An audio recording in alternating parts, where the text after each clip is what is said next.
আমার ভাসুর মানে আমার স্বামীর বড় ভাই। আমার স্বামীকে কৌশলে বিদেশ পাঠিয়ে দেয়। আর আমার স্বামী তার বড় ভাইয়ের কথা কিছুতেই অমান্য করেনি। তাই সে বিদেশ চলে গেল। তারপর বাড়িতে আমি আর ভাসুর থাকি।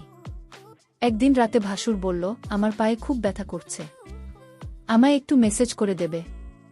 ভাসুরের এটা ছিল মিথ্যে অভিনয়। আমি ভাসুরের চিৎকার শুনে আমি তার পায়ে মেসেজ করতে গেলাম। তারপর ভাসুর দরজা লক করে দিল। তারপর আমার সাথে যা ঘটেছিল তা শুনলে তোমাদের মাথা গরম হয়ে যাবে। তাহলে গল্পটা বলি। আমি থাকায় স্বামী শাশুড়ি ভাসুরের সাথে থাকি। আমার স্বামী আর ভাসুর ব্যবসা করে। শাশুড়ি প্রায় অস্ট্রেলিয়ায় থাকতে জানুন আর বড় মেয়ের কাছে। এখন মূল সমস্যাটা বলি। আমার স্বামী আমাকে নিজে পছন্দ করে বিয়ে করতে চেয়েছিল, কিন্তু আমাদের পরিবারের সাথে তাদের আর্থিক অবস্থা মেলে না। আমরা মধ্যবিত্ত, তারা ধনী বলে কেউ রাজি ছিল না। তখন আমার ভাসুর সবাইকে রাজি করান। তবে আমার প্রতি তার অনুরোধ ছিল যে উনার বাচ্চাকে আমি দেখাশোনা করি। ভাসুরের একজন মালয়েশিয়ান ভুল ছিল। সে 1 বছরের বাচ্চাকে রেখে ডিভোর্স করে চলে যায়। বাচ্চাকে তাকে আমি দেখাশোনা করি। বাচ্চাটার বয়স 2 বছর। এখন যাই হোক, মূল ঘটনায় আসি। এখন একদিন দুপুরে বাসায় আমি আর বাচ্চাকে ছিলাম। বাচ্চাকে বিছানায় শুয়ে আমি বাথরুমে গোসল করতে যাই। বাচ্চাকে যেহেতু রুমে একা, তাই ওকে দেখে রাখার জন্য বাথরুমের দরজা খোলা রাখেন। ভাসুর তখন বাইরে আর শাশুড়ি অস্ট্রেলিয়ায়। বরের কাছে বাসার চাবি থাকে। এ সময় দরজায় শব্দ পায় ভাবি বর এসেছে, কারণ চাবিটা ওর কাছেই ছিল। কিন্তু ভাসুরকে দেখে হঠাৎ আমার রুমে ঢুকে পড়তে। বাচ্চাকে তখন কিছুটা কাঁদছিল, তাই মনে হয় বাচ্চার শব্দ এসেছে। এসে ঘনীভূত রুমে ঢুকে পড়ে। আমি অবাক হয়ে গেলাম। কেউ না বলে হঠাৎ এভাবে বাথরুমে ঢুকে পড়ে। আমি তাকে কিছুই বলতে পারিনি। ভাসুর তখন বলেছিল, সরি, আমি জানি না তুমি বাথরুমে ছিলে। এদিনের ঘটনার পর থেকেই ভাসুরের চোখে আমি একটা অন্যরকম দৃষ্টি দেখি। দৃষ্টিটা জানি কেমন, আমার মোটেও ভালো লাগে না। মনে হয় উনি আমার দিকে তাকিয়ে অনেক কিছু ভাবছেন। আমাকে উনি নাম ধরে ডাকতেন, কিন্তু এখন ডাকার ধরনটাও কেমন যেন হয়ে গেছে। এই ঘটনার পর থেকে প্রায় প্রতিদিনই দুপুরে উনি বাসায় চলে আসেন, অথচ আগে প্রয়োজন ছাড়া কখনো আসতেন না। এই সময় আমার বর থাকে প্রতিষ্ঠানের অফিসে।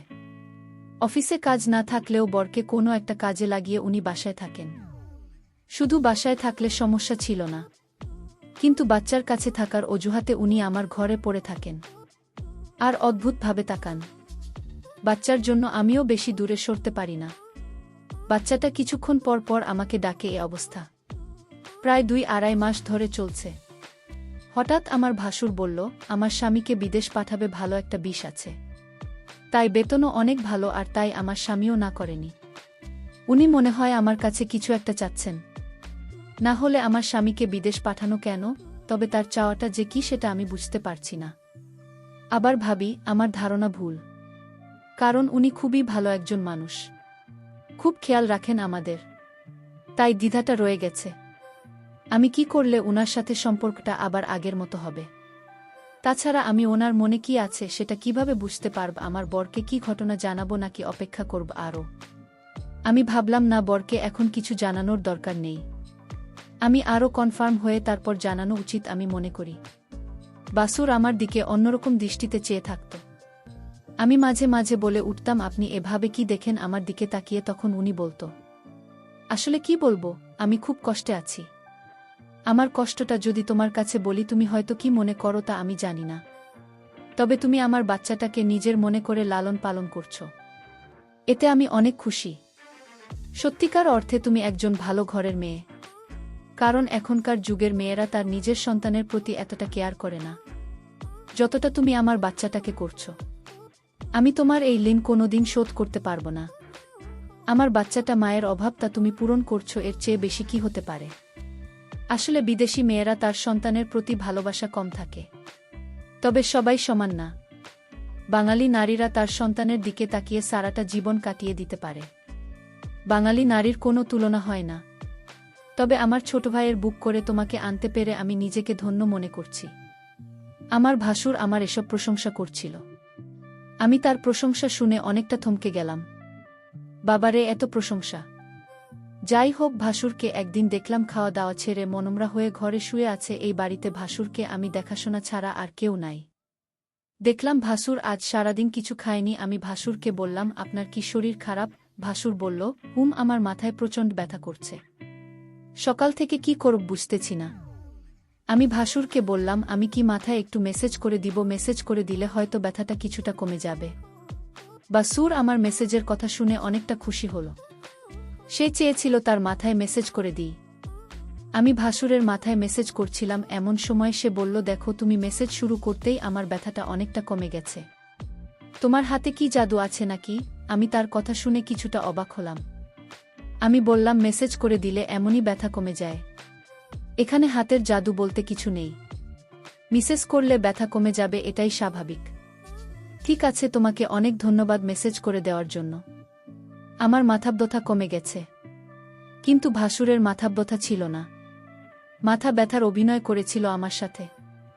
আমি এটা বুঝতে পারি। আমি যখন তার রুম থেকে বের হই তখন সে একা একা বলছিল। আমি ধীরে ধীরে আমার প্রতি ভালো মন মানসিকতা তৈরি করছি, সেটা আমি বুঝতে পারলাম। ভাসুর কেন আমার সাথে এমন মিথ্যা নাটক করেছিল, তার উদ্দেশ্যটা কি ছিল, তা আমার জানা খুব জরুরি ছিল। আমি বাড়িতে আছি, ভাসুরের সন্তান আর আমার ভাসুর। এরপর দিন আবার সেই অভিনয় শুরু করল। সে আস্তে করে চিৎকার করছে আর বলতে লাগলো, আমার মাথা ব্যথা করছে। এখন কি করব? আমি তখন ভাসুরকে বললাম, ডাক্তারের কাছে যান, তাহলে সব ঠিক হয়ে যাবে। রোগ নিয়ে ঘরে বসে থাকলে কি আর চলবে? ভালো হবে। ভাসুর আমার কথা শুনে দেখলাম তার মুখটা অন্ধকার হয়ে গেল। আসলে কি তার মাথা ব্যথা করছে নাকি এসব অভিনয়? আমি তার হাবভাব কিছুই বুঝতেছি না। আমি ভাসুরকে বললাম, চলুন আজ আপনাকে ডাক্তারের কাছে নিয়ে যাই। ভাসুর বলল, তুমি একটু মেসেজ করে দিলেই তো মাথাব্যথা কমে যায়, তাহলে শুধু শুধু কষ্ট করে কেন ডাক্তারের কাছে যাওয়া লাগবে কেন? আমি ভাসুরের কথা শুনে কিছুটা অবাক হলাম। সে চায় আমি তার মাথায় মেসেজ করে দিই। আসলে সে কি চায় সেটা আমার জানতে হবে। ভাসুরের এমন অভিনয় আমার কাছে ভালো মনে হচ্ছে না। এর মধ্যে আমার বর আমার কাছে ফোন করল। আমাকে জিজ্ঞেস করল, কেমন আছ সালমা? আমি বলেছিলাম, তুমি খুব শীঘ্রই বাড়িতে আসলে অনেক ভালো হতো। এতদিন বিদেশ থাকার দরকার নাই, তুমি যত দ্রুত সম্ভব চলে আসো। আমার স্ত্রীর এমন কথা শুনে আমি কিছুটা থমকে যাই। আমার স্ত্রী তো কোনোদিন এমন কথা বলেনি। আজ সে এমনভাবে বলছে আমি যেন আজই দেশে চলে আসি। আমি সালমাকে জিজ্ঞেস করলাম, তোমার কোনো অসুবিধা হচ্ছে? সালমা বলল, না, তেমন কোনো সমস্যা হচ্ছে না। বর ভাই জান তোমার খোঁজ খবর রাখে তো? আমি বললাম, ভালোই খোঁজ খবর রাখে। ঠিক আছে, এখন রাখি, পরে কথা হবে। ভাসুর আড়ালে থেকে আমার সমস্ত কথাগুলো শুনছিল। কথা শেষ হতেই ভাসুর চলে গেল তার রুমে। রাত হল, ভাসুর আমায় ডাকছে, বলছে, সালমা, আজ আমার পায়ে অনেক ব্যথা করছে। বুঝলাম না আমার কি হয়েছে। দিন দিন রোগ বেড়ে চলেছে। তুমি কিছু মনে না করলে আমার পায়ে একটু মেসেজ করে দাও। সে ব্যথায় চিৎকার করছে আর বলছে আমার পায়ে অনেক ব্যথা করছে। আমি ভাসুরের চিৎকার শুনে তার পায়ে মেসেজ করতে শুরু করলাম। ভাসুর তখন ঘুমিয়ে পড়ল। ভাসুর ঘুমিয়ে রইল আর আমি তার পায়ে মালিশ করে দিচ্ছিলাম। কিন্তু ওইদিকে বাচ্চাটা কাঁদছিল। আমি ভাসুরকে বললাম, আপনি ঘুমিয়ে পড়েছেন, বাচ্চাটা কাঁদছে, আমি চলে যাই। তখন ভাসুর বলল, ঠিক আছে, বাচ্চাটাকে ঘুম পাড়িয়ে আবার এসো। ভাসুর আমার সাথে এমন করছে মনে হচ্ছে আমি এ বাড়ির চাকরানির। সারাক্ষণ তার সে বলতো আমার করতে হয়। আমি তো এই পরিবারের সমস্ত কাজ করতে করতে আমি অনেক ক্লান্ত, কিন্তু আমার কষ্ট কি আর কেউ বোঝে? পরের দিন আমি বলেছিলাম ভাসুরকে, আপনার মাথায় ব্যথা, পায়ে ব্যথা, আর চলুন আপনার চিকিৎসা করাব। আজ আমি আপনাকে ডাক্তারের কাছে নিয়ে যাব, আপনি না যেতে চাইলে আপনাকে জোর করে নিয়ে যাব। ভাসুর মনে হচ্ছে গলা শুকিয়ে গেল, কারণ ডাক্তারের কাছে গেলে হয়তো সত্যটা পাশ হয়ে যাবে, তার কোনো রোগ ধরা পড়বে না, তখন হয়তো আমার চোখে সে দোষী হয়ে যাবে। এটা ভেবেই ভাসুর ডাক্তারের কাছে যেতে চাইত না। আমি সেটা ভালো করে বুঝতে পারতাম। আর তাই ভাসুরকে আজ আমি বললাম, আপনি যদি আজ ডাক্তারের কাছে না যান তাহলে আপনি বাড়িতে একা একা থাকতে হবে। আমি চলে যাব এই বাড়ি থেকে, আমার স্বামী ফিরে আসলে আবার এই বাড়িতে ফিরব। তার আগে না। ভাসুর আমার কথা শুনে থমকে গেল। তাহলে সালমা আমার মনের কথা কি বুঝে গেল নাকি? আমি বললাম, ঠিক আছে সালমা, চল আজ আমি ডাক্তারের কাছে যাব, তুমি যখন চাইছো। আমি কি আর না করতে পারি? এখানে তো আমার কোনো উপকার হবে না। আপনার রোগ ভাল হবে, আপনার ভালোর জন্যই তো ডাক্তারের কাছে নিয়ে যাওয়া ভাসুরের মতো ভাল ছিল না। এটা আমি শিওর হলাম তার কথায়। যাই হোক, ডাক্তারের কাছে গেলাম। ডাক্তার তার সমস্ত শরীর পরীক্ষা করল। পরীক্ষার রিপোর্টের জন্য অপেক্ষা করতে লাগলাম। ভাসুর আজ অবশ্যই আমার কাছে ধরা পড়বে। ভাসুরের মুখখান দেখলাম শুকিয়ে গেছে। প্রায় 4 ঘন্টা পর রিপোর্ট আসলো। ডাক্তার রিপোর্ট দেখে বলল, আপনার কোনো সমস্যা নাই, আপনি তো ভালো আছেন, আপনার সমস্ত রিপোর্ট ভালো। ডাক্তারের কথা শুনে ভাসুর অনেকটা লজ্জিত হল। আমি ভাসুরকে নিয়ে বাড়িতে ফিরলাম।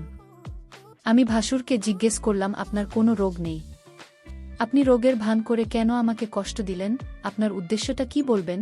ভাসুর বলল, আরে অনেক সময় রিপোর্টের সমস্যা ধরা পড়ে না, কিন্তু সালামা বিশ্বাস করো আমার সত্যি পায়ে এবং মাথা ব্যথা করছিল।